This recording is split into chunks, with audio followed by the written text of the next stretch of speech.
Welcome to அனுஷத் world. நான் உங்கள் அனு. யூஸ்வலாக நாம் குக் பண்ணுறப்போ ஒரு சில விஷயங்கள் டென்ஷன் படுத்தும். அதுபோல் நம்மளை டென்ஷன் பண்ணுற ஒரு சில விஷயங்களை எப்படி நாம் டென்ஷனே இல்லாமல் செம்ம ஈஸியாக குயிக்காக பண்ணலான்னு தான் இந்த வீடியோவில் உங்களுக்கு நான் ஒரு சில டிப்ஸ் சொல்ல போகிறேன். இதனால் நம்மளோட நேரமும் மிச்சமாகும், நாமளும் டென்ஷன் ஆகாமல் சில் பண்ணிக்கலாம்.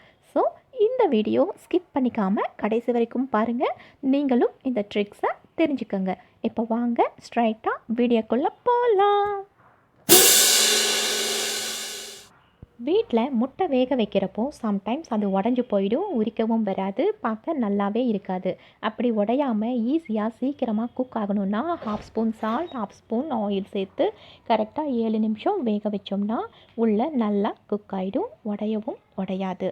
இப்படி அவிழ்க்கிறப்போ ரொம்ப ஈஸியாக உரிக்க வரும், டென்ஷனும் இருக்காது, பார்க்கவும் நல்லாயிருக்கும்.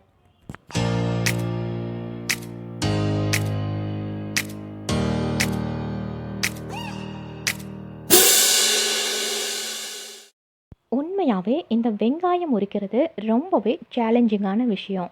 வெங்காயத்தோட முனையை கட் பண்ணி கண் எரிச்சல் இல்லாமல் தோலையும் உரித்து அதை பதமாக உரித்து எடுக்கிறதுக்குள்ளே செம்ம கடுப்பாயிடுவோம், நிறைய டைமும் வேஸ்ட்டு. அதுக்கு என்ன பண்ணலாம்னா, ஒரு பாத்திரத்தில் தண்ணியை எடுத்துட்டு வெங்காயத்தோட முனையை மட்டும் இப்படி கட் பண்ணி தண்ணியில் போட்டு வச்சுடுங்க.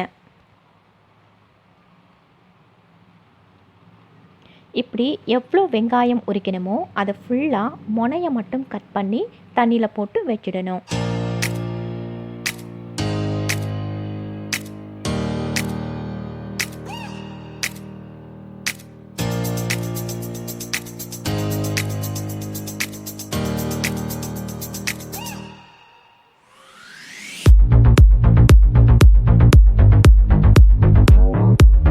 ஒரு அரை மணி நேரம் இல்லை 1 மணி நேரம் கழித்து வெங்காயத்தை சும்மா இப்படி கழுவி எடுத்தாலே போதும்.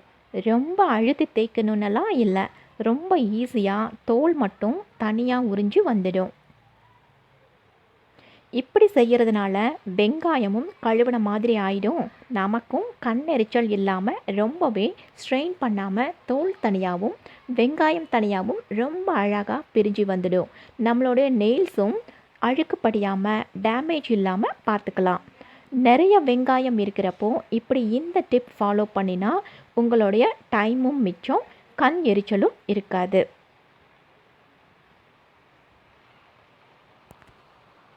இந்த டிப் உங்களுக்கு கண்டிப்பாக யூஸ்ஃபுல்லாக இருக்கும்னு நினைக்கிறேன்.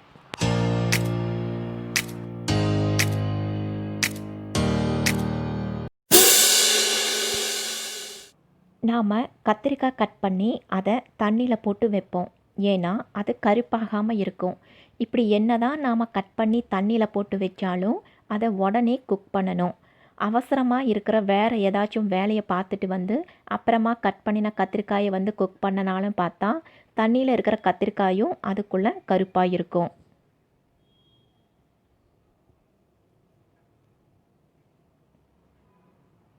அதுக்கு என்ன பண்ணலாம் அப்படின்னா, இப்படி கட் பண்ணி தண்ணிக்குள்ளே போட்ட கத்திரிக்காயில் கொஞ்சமாக பால் சேர்த்து இப்படி மிக்ஸ் பண்ணி வச்சுட்டா எவ்வளோ நேரம் ஆனாலும் கத்திரிக்காய் கருப்பாகாமல் அப்படியே இருக்கும்.